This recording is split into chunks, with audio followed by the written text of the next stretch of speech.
मूर्ख मछुआरा।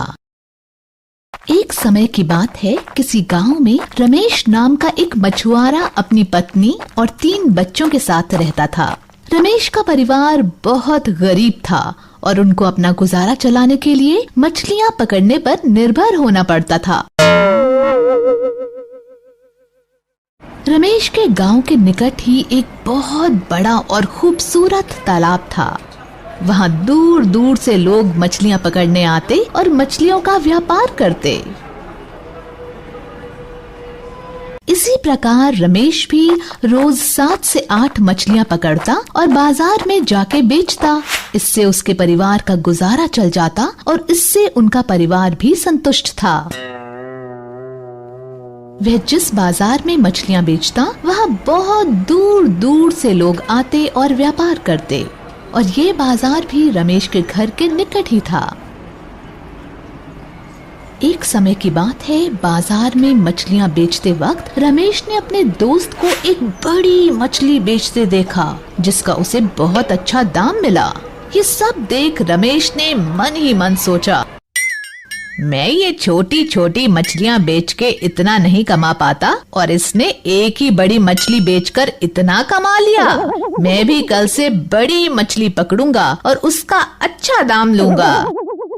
और इस प्रकार रमेश ने मन ही मन ठान लिया कि वे बड़ी मछलियां ही पकड़ेगा और उसी से बड़ा व्यापारी बनेगा। अगली ही सुबह रमेश तालाब के किनारे मछली पकड़ने लगा और उसने मछली पकड़ने का एक बड़ा सा जाल बिछा दिया। कुछ देर इंतजार के बाद उसे जाल में कुछ महसूस हुआ तो उसने जाल निकाल के देखा। उसमें बहुत सारी छोटी छोटी मछलियां मिली। तब सुरेश ने सोचा, अभी तो पूरा दिन पड़ा है और वैसे भी एक ही तो मछली पकड़नी है। ये सोचकर रमेश ने फिर जाल बिछा दिया और इंतजार किया।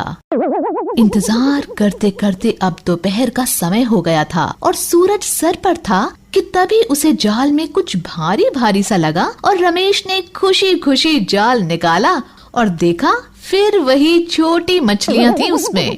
इस पर रमेश ने कहा, एक ही तो मछली पकड़नी है, कुछ ही देर में बिक जाएगी। एक बार फिर डालता हूँ जाल, इस बार तो मिल ही जाएगी बड़ी मछली। अब रमेश ने फिर तालाब में जाल डाला और फिर इंतजार किया। अब इंतजार करते करते दोपहर से शाम हो गई थी और शाम से रात, लेकिन जाल में कुछ नहीं आया और रमेश और उसके परिवार को उस दिन भूखा रहना पड़ा।